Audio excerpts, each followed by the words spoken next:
So in the interest of time, I know people are still logging in. I'm going to go ahead and get started. So I'd like to welcome everyone to the quarterly call for Policy and Taxation Group supporters and Family Enterprise USA members. So why don't we go ahead and get started? Frank, thank you so much for joining us. We're going to turn it over to you. I hate going first because there's nothing that's going on in the markets right now. It's been a really boring period. There's not really policy coming out of Washington. So, Pat, I'm going to send it back to you because I've really got nothing to say. Okay. Yeah. First and foremost, if people have been asking me at what point do people start to re-examine their vote and they start to consider whether or not they like what's happening in Washington right now, and that moment has come. It's come over the last 3 or 4 days. It's come because people have seen the average impact of their retirement savings cut by anywhere from 10 to 15%. It's come because the global markets are cratering. It's come because the media has rightfully seen that this is a weakness. And by the way, I'm going to do about 5 minutes with you all, just kind of what's going on, and then I'll take whatever questions you have. This is a big deal. And the part that matters most to you all is that this is actually making it harder and harder for this administration to put forward its tax extenders. What I'd like to say is the biggest tax increase for those who are opposed to maintaining the current tax position. And in fact, I'm happy to report that more and more Republicans are now using the language that this would be the biggest tax increase in American history if it is not supported. I also warn you that Democrats have narrowed down their message, that this is tax increases for hardworking Americans to give tax cuts to billionaires. But what is happening right now with the tariffs, with prices not continuing to fall, with a sense of instability and insecurity in the economy, that Donald Trump began this administration with a honeymoon. He was net favorable of 11 points on January 20th, which is the most favorable that Trump has been at any point in his career.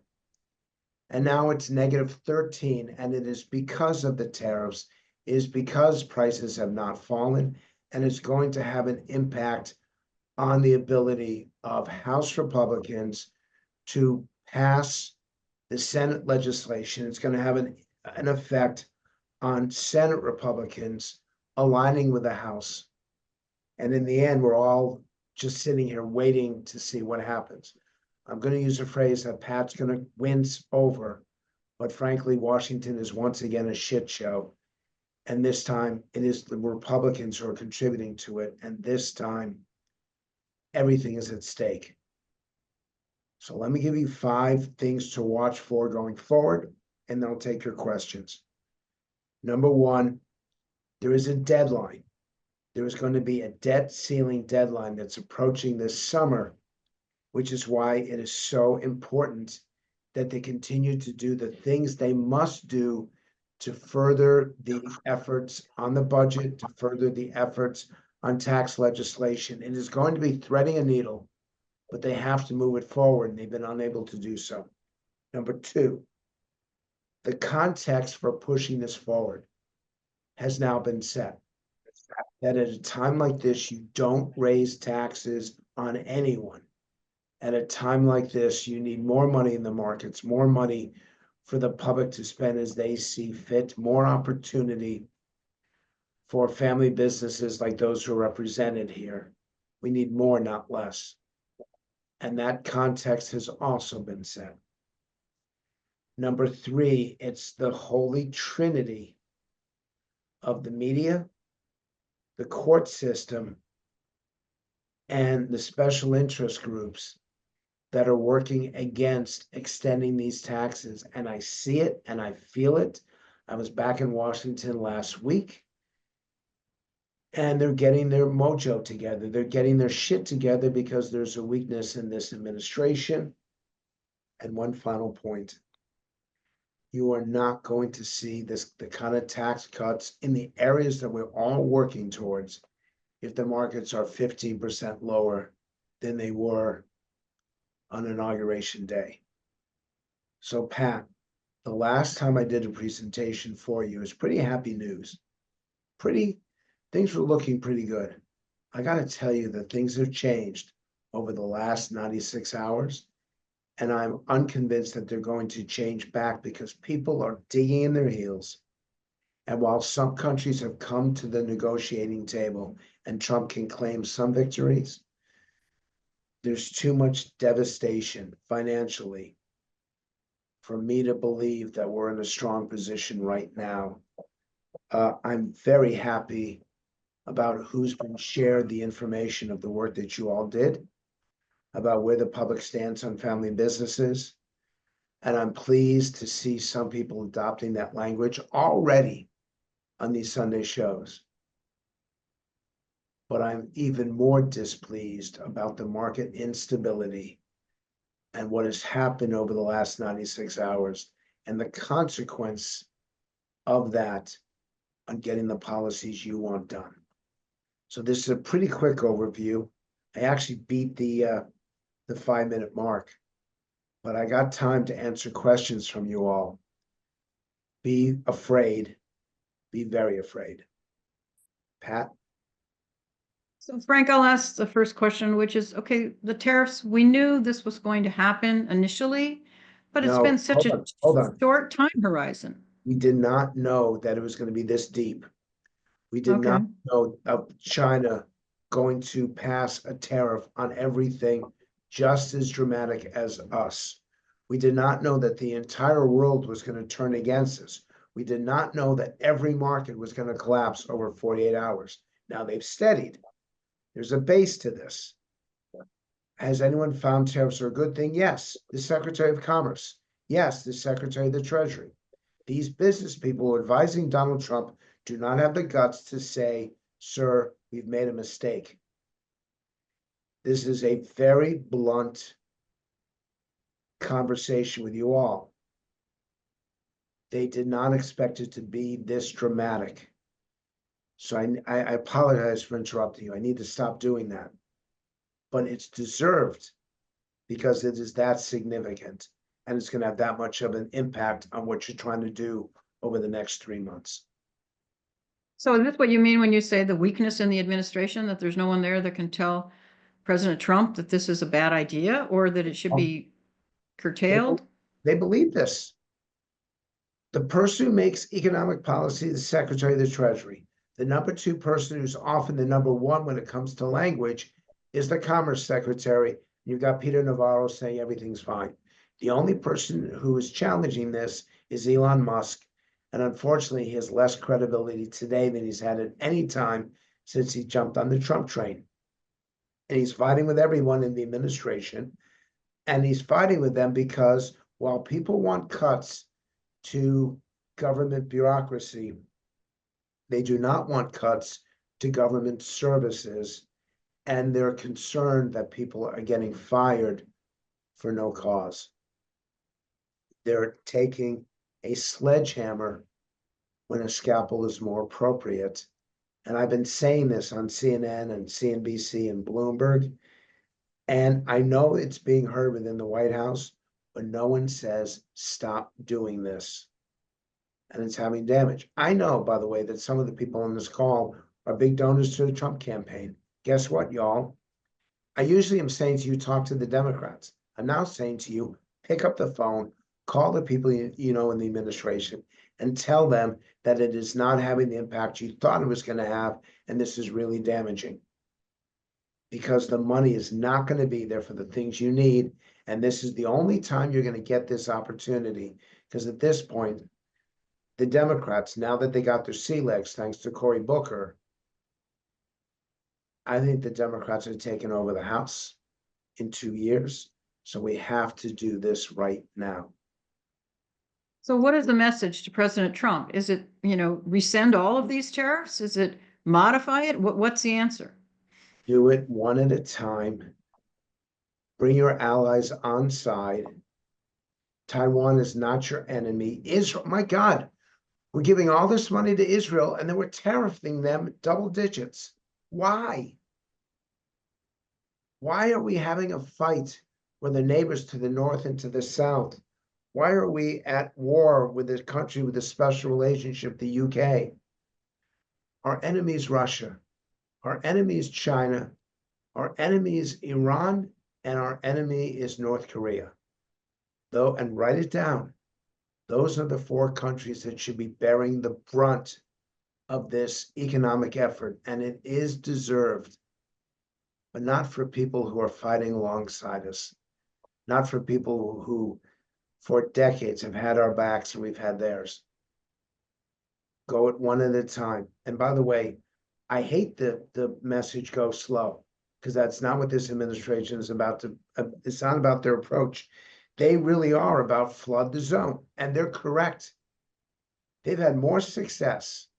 Before you think I'm completely beating up on them, they've had more success in a shorter time than any president since FDR in 1933.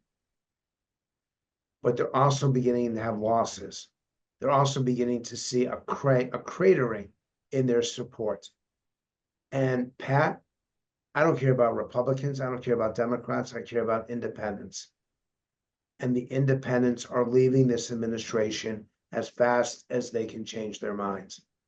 That's the problem. So the messaging is keep your friends close, push your enemies away.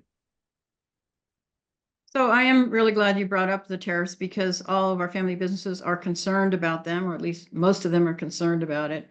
But I want to ask you, and people, please put your questions in the Q&A in the chat. There is a question in the Q&A. It's not about tariffs, but it's something similar, which is what we just heard this week and last week on increasing the tax rate for the wealthy as high as maybe 40%. So what's your take on that?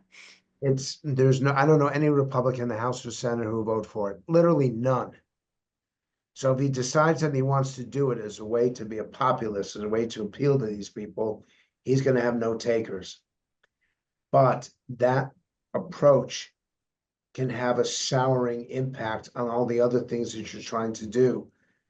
I want clarity, I want consistency, and I want stability. And all of those elements are absolutely essential to doing the big things that need to get done right now. And any attempt to suggest that the rich should pay more in taxes coming from a Republican is as awful as you can imagine it to be. And if that actually comes out of the White House as a proposal, I think everything else fails as a result. So there is a question in the Q&A. How will the House and this? Go ahead. Family businesses, something that we learned. You're the first to be at work in the morning. You're the last to leave at night. You're the last to get paid. The American people, it isn't small businesses, it is family businesses. Family, generationally owned. People know the sacrifice, they know the effort. Once again, you need to keep telling those stories. But in the end, does it help the family business? That is a great way to set a benchmark. And increasing taxes for the most successful doesn't help a family business. You're on the right side here.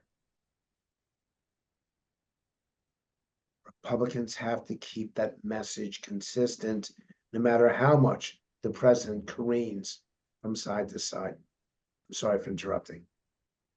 No, I'm glad you brought that up, because we just did this work around family businesses. And as you know, we've been saying for a very long time that it is family business, not small business, even though small businesses, of course, are family businesses, but so are medium and large size businesses. So we've met with the White House. We've tried to get that message across. But I just want to tell everyone that the work that we did with Frank in the last family business survey was pretty amazing. And we learned that 78% of the voters actually trust a family business more than they trust a regular corporation. 84% agree that family businesses shouldn't pay more than regular businesses, and yet we know they do because 80% of them are pass-through entities. But on the other side of that, 63% of the voters, and we've seen this go up, Frank, support a wealth tax in this country. The good news is 67% of the voters actually oppose a death tax. So as Frank's saying, with that data, we've all been talking about it. We think it's very, very important for family businesses to be talking about it, to continue to tell their story. So Frank, I'm going to ask you this question in the Q&A. I will say that I think that Russ and Michael and maybe Bart on this call are going to address this question somewhat. But it's how will the House and the Senate get out of the conference for the reconciliation, given how far apart they're on the spending? Will the Ds need to be included, given the Freedom Caucus refusal to vote for spending increases? Well, the Ds needing to be included. If they're not willing to play ball, then it doesn't matter that you want to include them. Because if they're not participating, you don't have control over them. The problem is the House and the Senate are setting up different systems with different priorities and a different approach, and they haven't been brought together. This is more for, which we can be talking about later. Excuse me, once again, consistency is essential. Predictability is essential. A level playing field. I want them to work together. I would pull them aside. Trump is uniquely capable to do this. Take Johnson and take Thune to Mar-a-Lago, shut the door and say, I'm not feeding you until you all come. At least you find more common ground than what you have right now. Pat, the pressure on Thune among his colleagues is intense. It's the same thing that's going on the House side. And instead of the White House putting pressure on them to cooperate, it seems like we continue to move the ball down the field without that unified. They have a unified mission, but they don't have a unified vision. And that's the problem. And this is the stuff I used to do 10 years ago.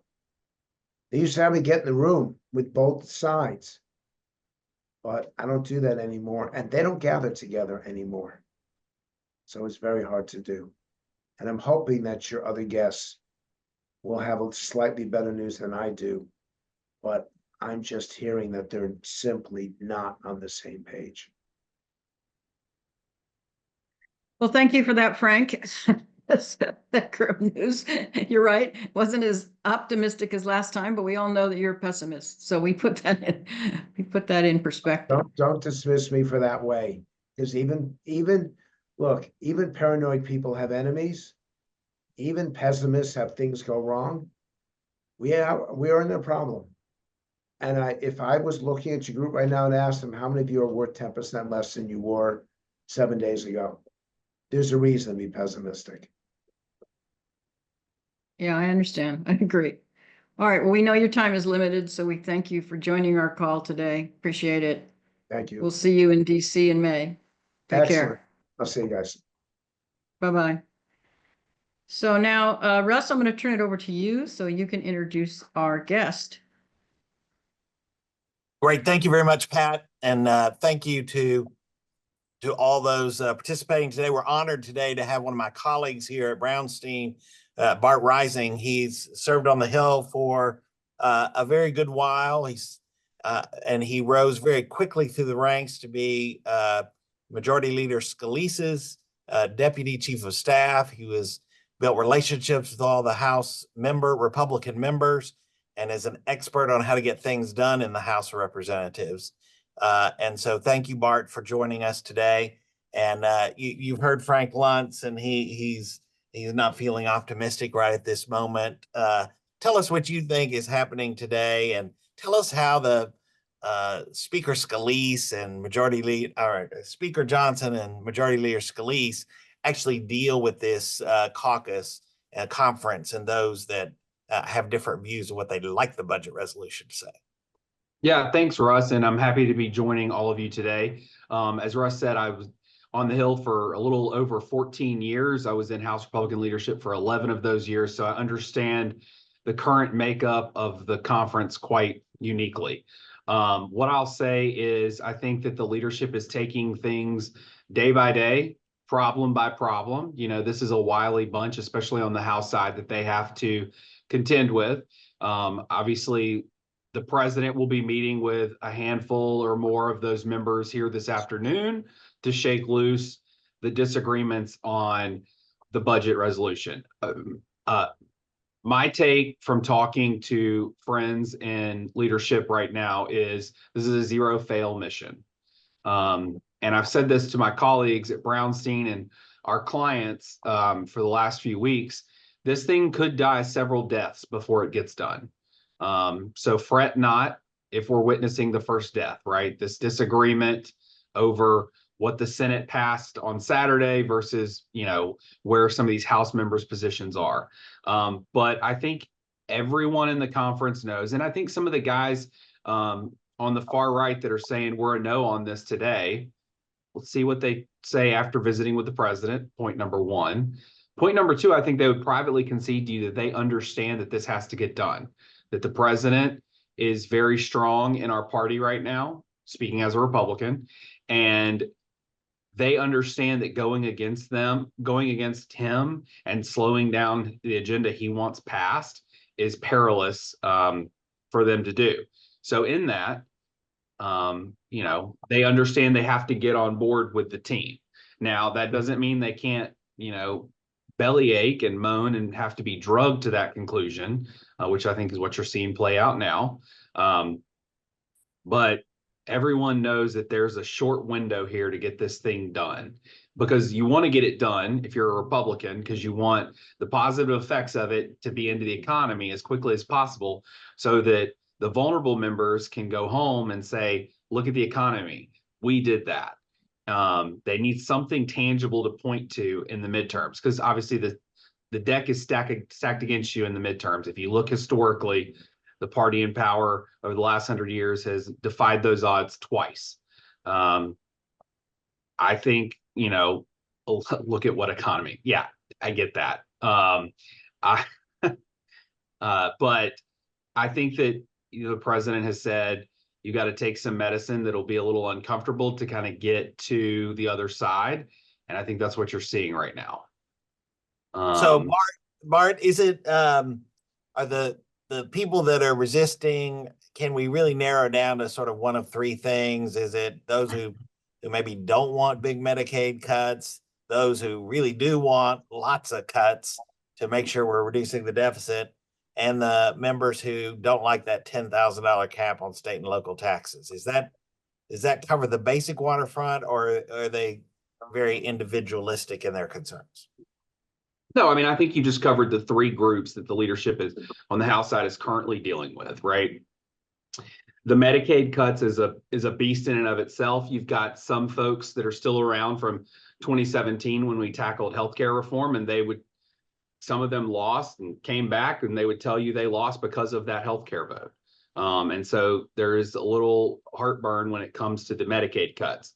I think that, you know, you'll see in the coming weeks once they transition from budget over to actually writing this reconciliation bill, you'll see polling that comes out and backs up the need to tighten the Medicaid program. There is waste, fraud, and abuse, and certainly in some of these states where these members that are vulnerable come from.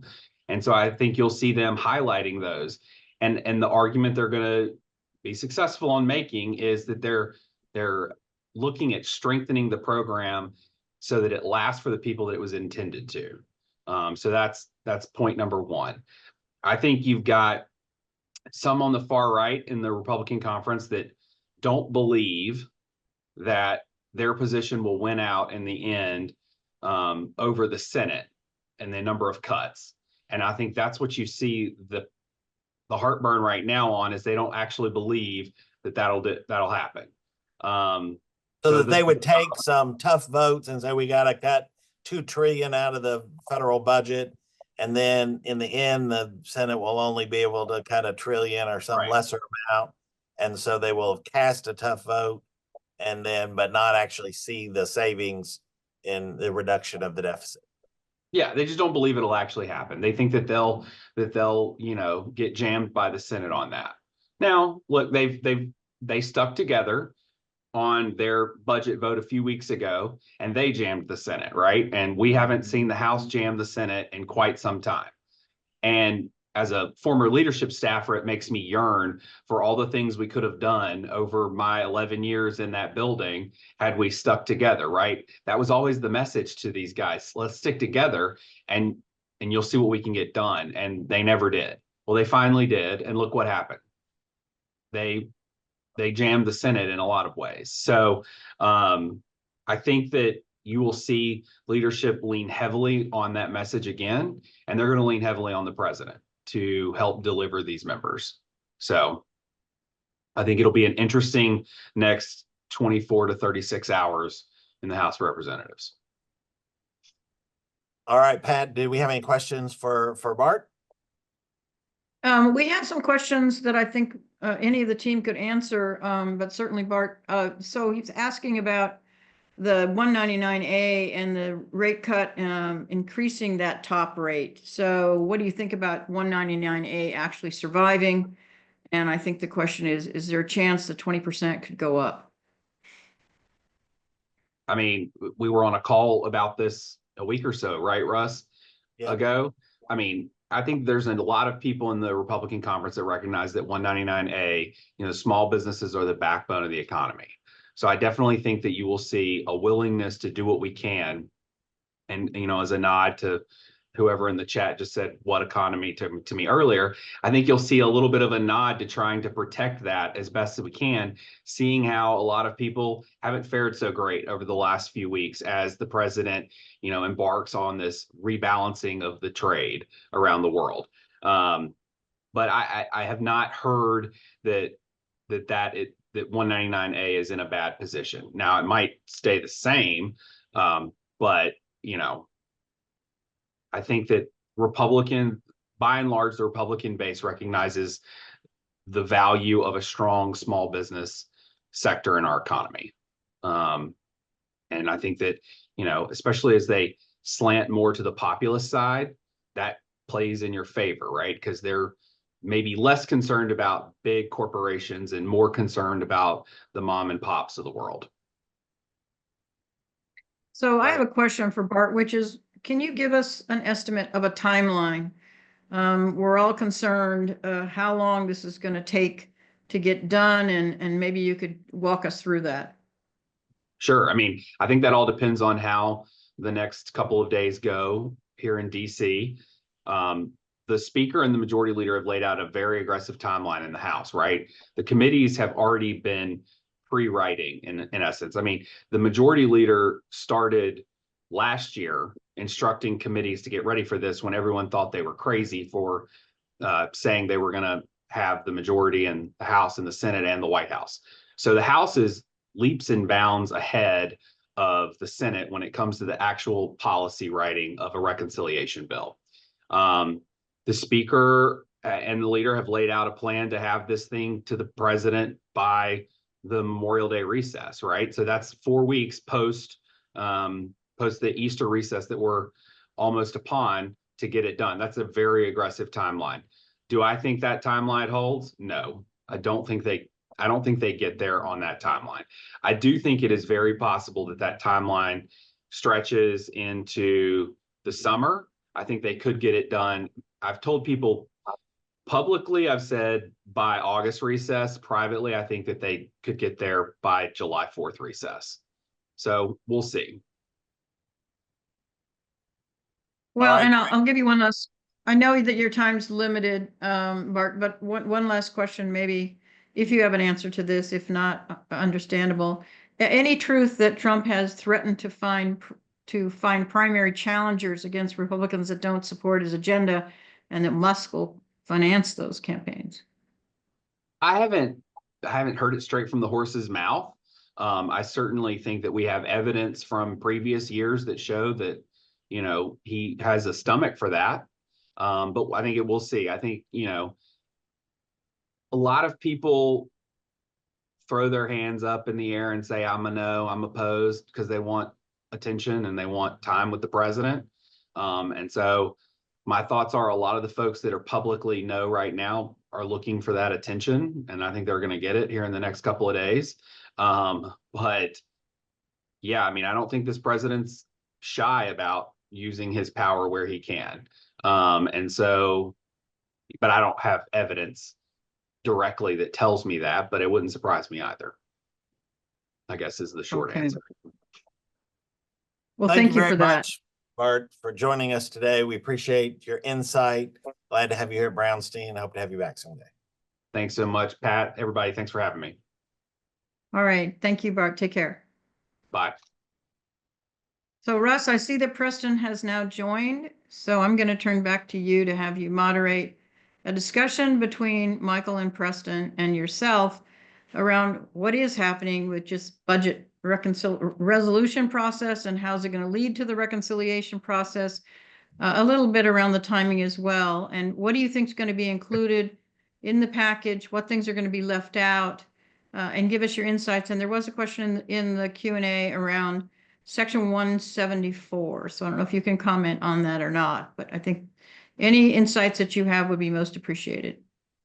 All right, we will comment on 174. We'll get to those business items here shortly. Let me quickly introduce our panel. We've got a brilliant tax attorney, Michael Hawthorne from Squire Patton Boggs. Michael does more work for this organization than anyone outside of Pat and John Gugliotta. And so we're proud to have him here today. His insights are incredible. His relationships on the Hill are marvelous. And so thank you for joining us, Michael. Michael is a Republican. Preston Rutledge is also with us. He's one of my colleagues at Brownstein. He actually served in the first Trump administration as I'll get it wrong, Preston, I'm sorry. He was at EBSA, the group at the Department of Labor. He was a Deputy Assistant Secretary of Labor for Employee Benefits, handling all those issues related to employer-sponsored retirement and other benefit plans like health plans. So Preston, thank you for joining us. You're welcome. And of course, before that, Senate Finance Committee during TCJA 2017, after you had left, working with our friend Mark Warren, who was with Thune at the time. Yeah, that's great. I met Preston on the Hill. We worked together at the Finance Committee. Okay, Bart Rising just told us he thought the House was going to find the votes, and all these folks like Keith Self, Lloyd Smucker, Chip Roy, and others who say I'm a definite no are going to change their minds, and they're going to vote yes. We'll see how that plays out over the next few days. But let's just assume that they do. Then tell us what happens next. It's traditional that the House goes first. Michael, is that what's going to happen? And is Jason Smith and the Ways and Means Republican, are they really ready to move forward? Yeah, I think they are. I think in many ways, and Bart kind of alluded to this, the work of drafting the bills, especially on the House side, has already started. We know that Ways and Means Committee Republicans have held several members-only meetings in the last few weeks, including the week that we were last in Washington, to outline their proposals for the bill. On a technical side, the budget resolution instructions direct the committees to report their proposals by May 9th. So I think it's likely that we'll see some immediate action on the staff level over the coming recess. And then when the members return to Washington in late April, early May, to begin having public hearings on proposals. So, Michael, can the Ways and Means Committee go ahead? Isn't the amount of tax cuts that they can spend, which is, I think, 4.5 trillion, isn't that a little bit dependent on the other committees actually coming up with spending cuts that would help finance it within the budget frame for the House? Yes. So there's I'm referring to them with triangle dials.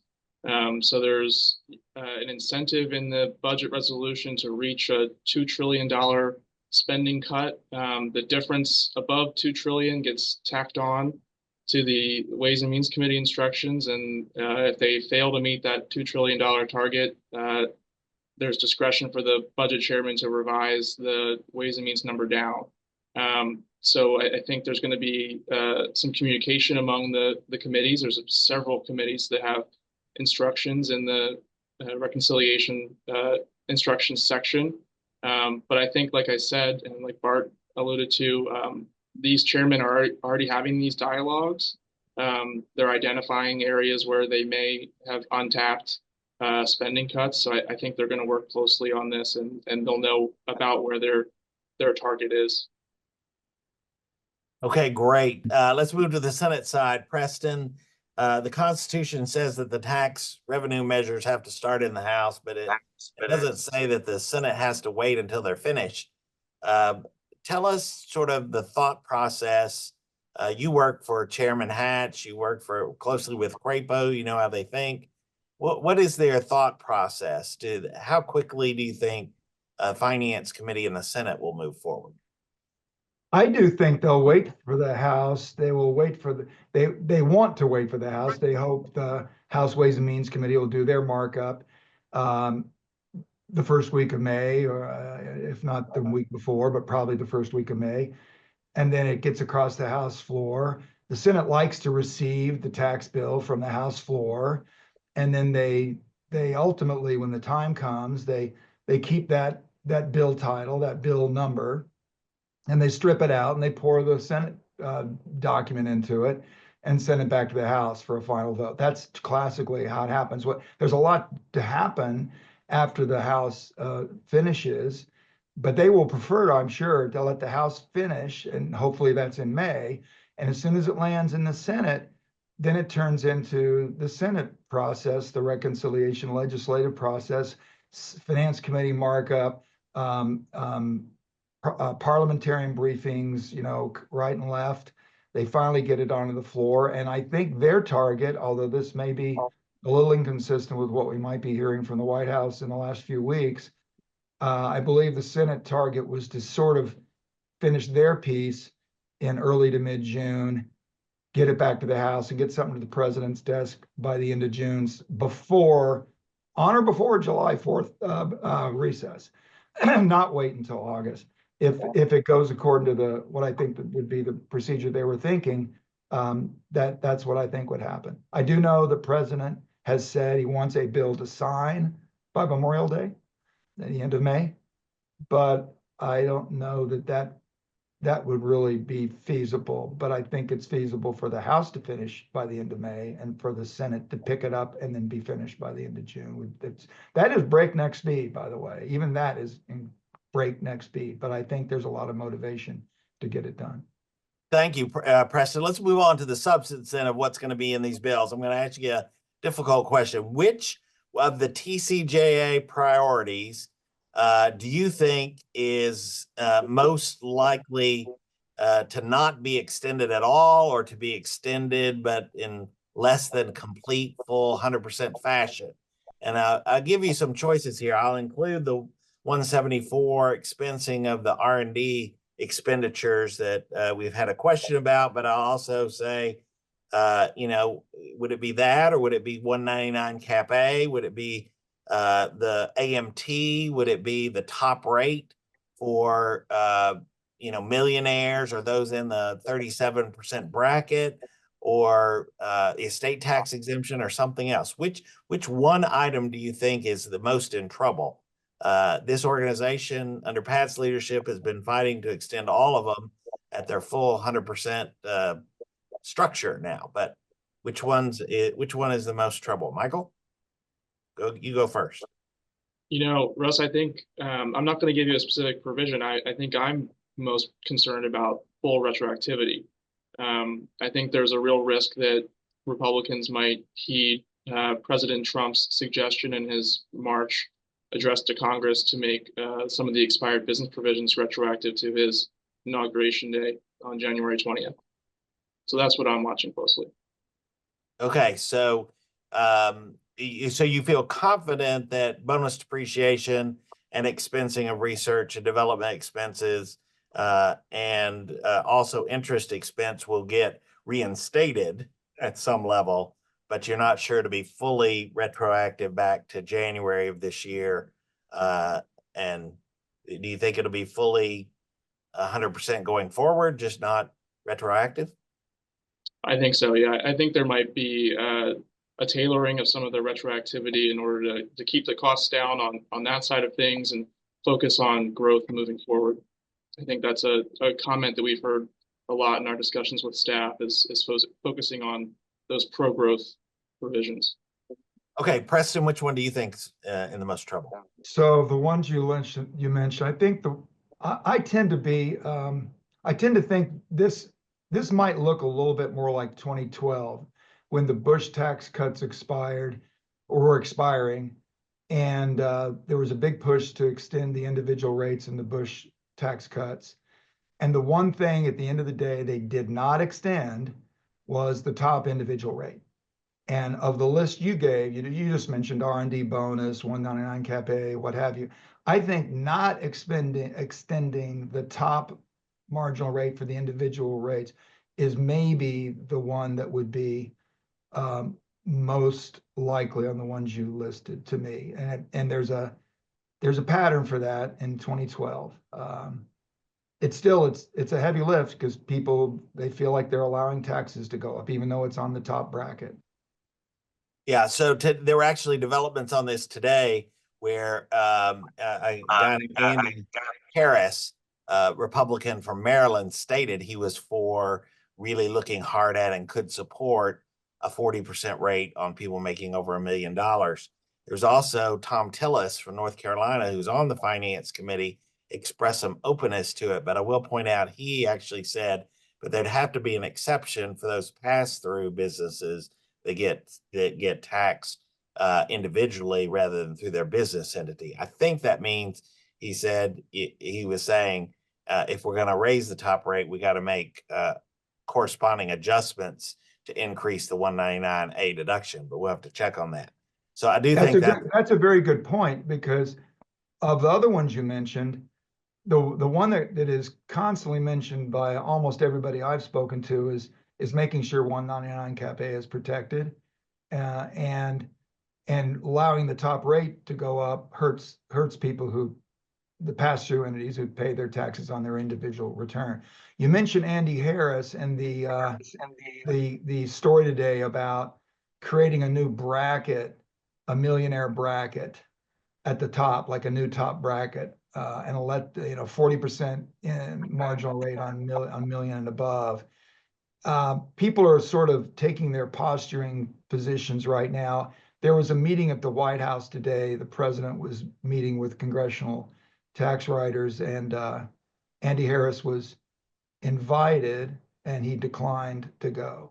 So there's some in the weeds posturing going on, but that always happens. I only say that because a little bit of the flavor of the Washington scene is always kind of interesting to see. I personally, and I apologize, I missed Bart's presentation, but I tend to think at the end of the day, the House will come around to what the president wants. That's all right. We have a question from a participant here asking how much pushback are we seeing on the proposed accounting changes in the reconciliation process? They can't cut spending enough to pay for the extension of these cuts. I think he's referring to the battle over the current policy baseline versus the current law baseline, which it is true. The budget resolution now has two sort of accounting methods. The House accounting method works based off current law, which assumes all these tax cuts expire at the end of 2025. And so to extend them will actually cost money under the budgeting rules. Whereas the Senate is operating off a current policy baseline, which Chairman Crapo pushed, which says if it's current policy when we pass the law, then you don't have to acknowledge or pay for that. That doesn't mean they don't cost money. It just means procedurally they're treated more like spending provisions under the congressional accounting method, where we just assume that next year's appropriations are at least going to be as high as this year's. So I think there is some pushback that has occurred. Some of the members in the House and Senate both expressed concerns about the current policy baseline, but it didn't make the bill not pass in the Senate. And I asked the panelists, do you think this is a critical issue for getting the bill passed in the House, or is it some of the other items like the amount of Medicaid cuts and the other issues that are driving it? I think it's probably more so the other issues that are driving a lot more of the real opposition. I think we're seeing some vocal opposition to current policy baseline, including from David Schweikert, who's a member of the Ways and Means Committee from Arizona. I can't imagine, or at least my prediction would be that it wouldn't be, I can't remember how Bart phrased it, but the death knell for the bill at this point. I don't think it'll hold it up. I agree with that. I don't think it'll hold it up. There were two big things, and I thought it was fascinating that the House, that Thune and Johnson both ended up caving it one in each direction.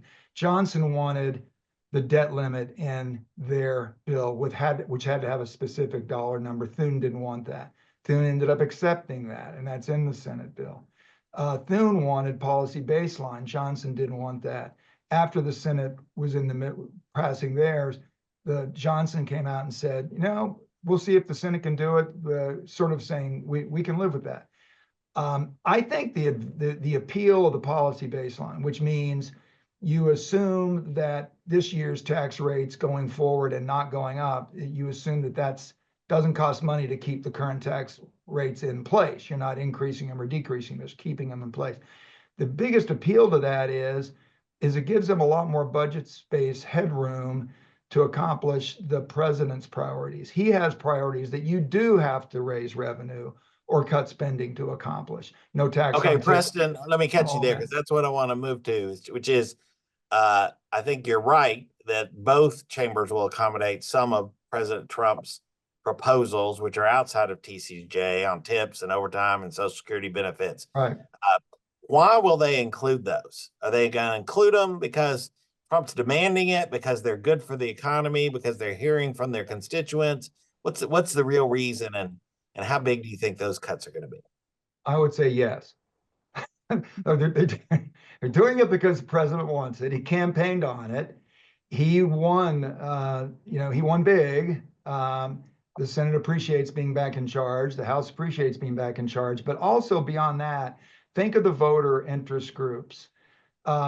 Age 65 and above, a voter cohort voted for President Trump in a big way. He wants to reward that. That's where he came up with his no tax on Social Security. Now, from a reconciliation perspective, you can't literally do that under the Byrd rule, but he could do something else to help the age 65 and up group. For example, he could enhance the standard deduction for people at age 65 and above. That we did that in 2017. They could further enhance it, and that would be a surrogate to give older voters something. The no tax on tips and the overtime, that's working class stuff, and the working class voted for him. He wants to reward that. The question will be numbers. It's all very dialable. I don't know about overtime, but no tax on tips is dialable. Limit it to hospitality. Don't allow, Washington consultants to suddenly start charging tips instead of retainers. That probably isn't going to be allowed.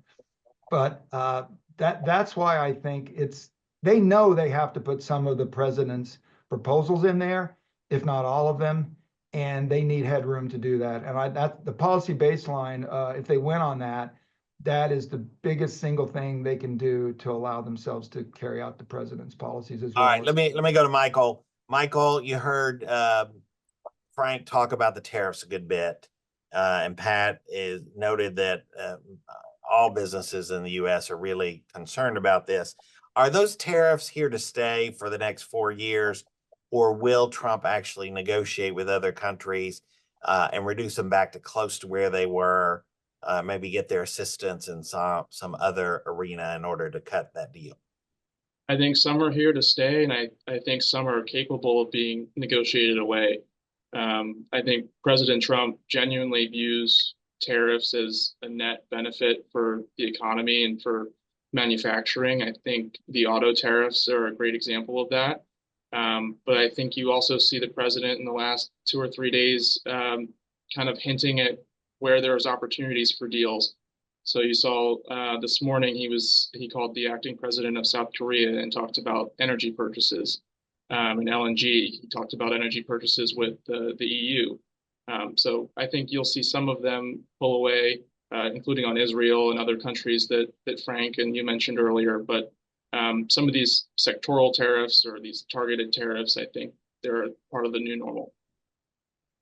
All right, So Pat, Russ, that's a good, I'll yeah. go back to you for further questions and discussion. Yeah, so I want to bring you back to TCJA, so to talk about the priorities that are concerning many people on this call, and certainly are the priorities of Family Enterprise USA and Policy and Taxation Group. And Preston talked a little bit about the income tax rate. It would be very concerning if the income tax rate went back up, because 80% of family businesses operate as a pass-through.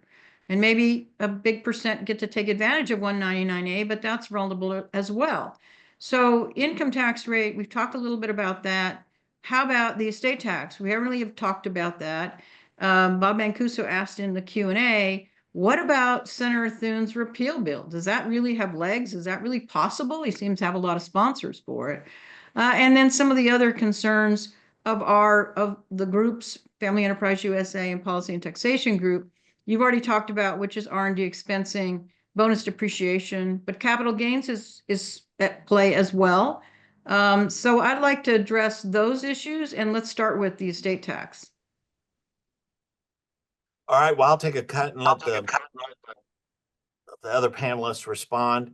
I think there is an opportunity to do more than just extend the exemption amount. I think it will be extended, but Senator Thune did introduce the bill.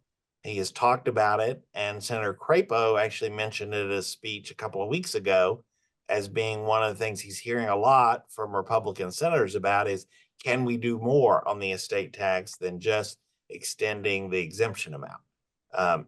That hopefully means that he'll be looking at things like rate reduction that we've been talking about, but we're going to press on the accelerator to see if that's possible, to see if we can get the scores so that they feel comfortable they can afford it, but do something significant in the estate tax area. I still say it would be an uphill climb, but I'm feeling better about the estate tax than I was a couple of months ago, Pat. Okay, good to hear. Do the other panelists have any comments about other provisions in TCJA? Other than everything other than extending the individual rates comes down to magnitude based on how much it costs and whether they can find pay-fors that people can live with. And it's sort of a cascading issue. The more things cost, the more they need pay-fors, the more they do pay-fors, the more they hurt businesses. And B-salt's an example of that. In fact, we've even got B-salt at such a stage where it's almost, I personally think it's going to show up in the chairman's mark whenever that drops, Ways and Means chairman's mark. But the contours of it are hard to, well, the more they need pay-fors, the more you're going to see problematic things cropping up. So to me, we're getting close to the point where it's going to be about dials and pay-fors and how much does it cost. And there's all these great things what you want to do, but you can't afford to do them all. And Crapo talks about that constantly. He says he's got 280 excellent proposals from the members of his committee on things they should do, but they can't afford to do them all. So they've got to decide which ones they can do and which ones they can't. Pat, the item that we've heard the least about is really capital gains. Of course, the main adjustment in TCJ was expanding the bracket so that more people get the advantage of the lower capital gains rates. There was not a rate change per se, but I do think that one's in good shape. Haven't we? We've also heard something about carried interest, which kind of surprised me a little bit, but have you seen something on that? I thought that was interesting. Well, that's what President Trump has argued, and is a subset or specialized component in the capital gains debate. Right. I think he's going to have to be a lot more specific and push it. I'm not sensing any interest from Capitol Hill of doing that one. I think they're more interested in doing his tax cuts than his tax increases. Well, thank you so much, panelists, and Russ for moderating the panel. With the few minutes we have remaining, I'd like to just give a quick update on our activities. For those of you that came to the Congressional Family Business Caucus event that was hosted and facilitated by Family Enterprise USA, It was an unofficial caucus event because the caucus has not been formed yet in this session of Congress. It's being formed currently, and the co-chairs are being discussed in terms of who they're going to be and what their role is going to be. But the meeting on March 11th in DC was very successful. The theme was women-owned businesses. We had 8 women-owned business on the panel. And it was a well-attended event with 7 members of Congress and about 75 people in the room. And everyone knows that it is recorded and sent out on all social media and our email platforms. So please, the next meeting is May 14th. We'd love to have you attend. The theme is going to be charitable giving and volunteerism. So if you have an interest in that, again, we hope you'll attend, and you can contact John Gugliana and he can give you the details on that. I'd also like to mention that we really appreciate our trade association members. We now have 19 trade association members. With those trade association members, Family Enterprise USA is just 9,000 members short of 1 million members. We're very excited about that. We now have a very loud voice in Washington, D.C., and members of Congress are listening to us. So once again, we appreciate your support. We appreciate you being on this call today, and we wish you all the best, and we hope to see you again in Washington, D.C. Take care, everyone. Bye-bye.